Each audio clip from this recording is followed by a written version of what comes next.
শুরু হলো ডোমকল ক্যারাটে অ্যাসোসিয়েশনের বার্ষিক ক্যারাটে বেল্ট এক্সাম। এই এক্সাম চলবে টানা দুদিন। শুক্রবার আনুষ্ঠানিকভাবে ডোমকল স্পোর্টিং ক্লাব প্রাঙ্গণে এই পরীক্ষা শুরু হয়। ডোমকল ক্যারাটে অ্যাসোসিয়েশনের সমস্ত ছাত্রছাত্রীদের নিয়ে বিশেষ আলোচনা ও প্রশিক্ষণের মাধ্যমে এই পরীক্ষা শুরু হয়। এই ক্যারাটে নিজস্ব নিরাপত্তার পাশাপাশি জাতীয় স্তরে ডোমকলের নাম পৌঁছে দেবে বলে জানিয়েছেন অ্যাসোসিয়েশন কর্তৃপক্ষ। ক্যারাটে খেলাধুলার একটি বিশেষ অঙ্গ বলেও জানান তারা।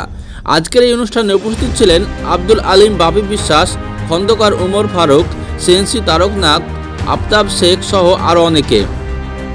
ডোমকলের বিশিষ্ট সমাজসেবী আব্দুল আলিম বাপি বিশ্বাস বলেন, ক্যারাটে একটি এমন খেলা, এই খেলায় পুরুষদের পাশাপাশি মহিলাদের মান উন্নয়নে বিশেষ ভূমিকা পালন করে এবং সকল অভিভাবকদের জন্য বিশেষ বার্তা দেন। সকল ছেলে মেয়েদের ক্যারাটে শেখানোর জন্য তাগিদ দেওয়া হয়।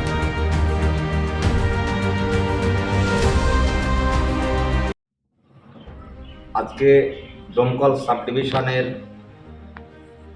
সত্যি দাদা বলছিলেন যে পিছিয়ে পড়া একটা সাব ডিভিশন, সেখানে মানুষের সচেতনতা বাড়ছে, মানুষের চিন্তা ভাবনার অগ্রগতি হচ্ছে। আজকে ডোমকল ক্যারাটে অ্যাসোসিয়েশনের পক্ষ থেকে আমাদের মাহতাব শেখ অক্লান্ত পরিশ্রম করে যে ছেলে মেয়েদের প্রশিক্ষণ দিচ্ছে, আজকে তার ব্ল্যাক বেল্ট এক্সাম হচ্ছে।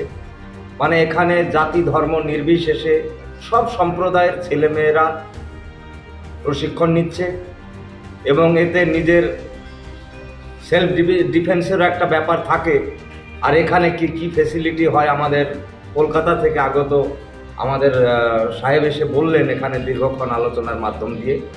তো এই প্রশিক্ষণ ডোমকলের নাম ভিলেজ এরিয়া হলেও, পিছিয়ে পড়া হলেও, আমরা চাইব এখানে শুভবুদ্ধি সম্পন্ন অনেক অভিভাবকরা বসে আছেন, আগামীতে এগিয়ে আসুক এই প্রশিক্ষণ নেওয়ার জন্য। এবং সেলফ ডিফেন্সের ক্ষেত্রে একটা ব্যাপার থেকেই থাকে এবং আগামীতে হয়তো অনেক ক্ষেত্রে এই ক্যারেটে প্রশিক্ষণ কাজে লাগবে।